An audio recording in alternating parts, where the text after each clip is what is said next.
Good day, everybody. How's it going out there?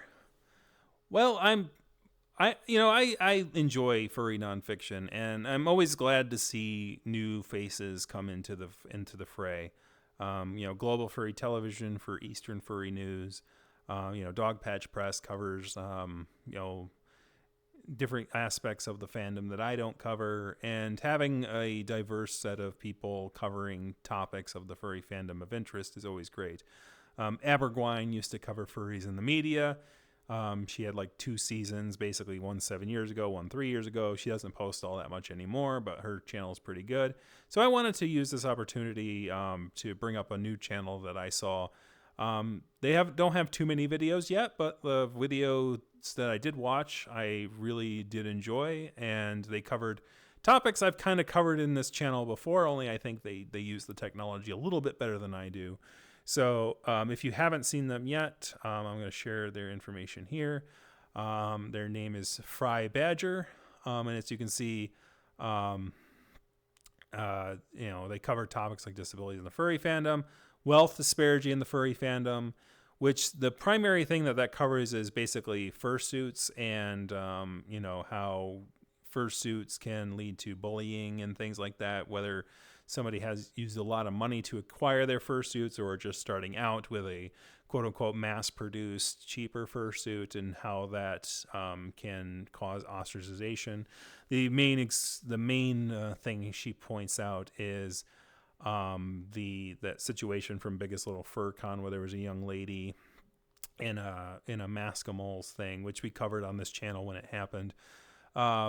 There was also, I would like to say, like, there's another situation which she didn't cover, which was the Gold City Fur Con, which was one of my more popular videos, where the guy was talking about fursuities and things like that. Or fursuities, and then like basically the journalist kind of changed the thing, indicating, like, because when people were pointing out how classist the person was being, like, I think the person who did the interview with the journalist was like, can you take that quote away, and things like that.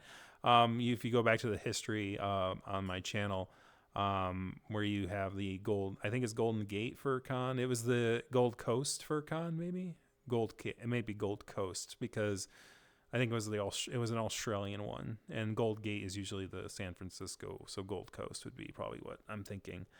But it's back in my channel, so you can watch it there. But I think that I just wanted to keep this one short. Say share the not that one.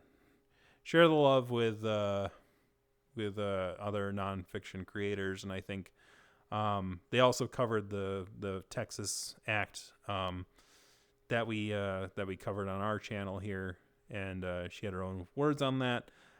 We especially much shorter than mine at 12 minutes and 20 seconds. Mine was an hour because I actually looked at the physical bill and went over it, because I'm a dork. But basically that's all there is to that. I just wanted to share that channel, and so what I'm trying to do is, if there's no major furry news that I can get around to posting, I'll probably have this as sort of an evergreen thing, to kind of cover for when I'm away or anything like that. And look forward to the future ones. I'm definitely putting in a nomination, I think, for the nonfiction category for the wealth disparity, because I think it's an important topic that isn't talked about a lot, and I think it did very well for itself. So thank you guys very much for watching. Kick that like, kick the subscribe button, kick a comment in the comment section, and have a good one. We'll see you next time.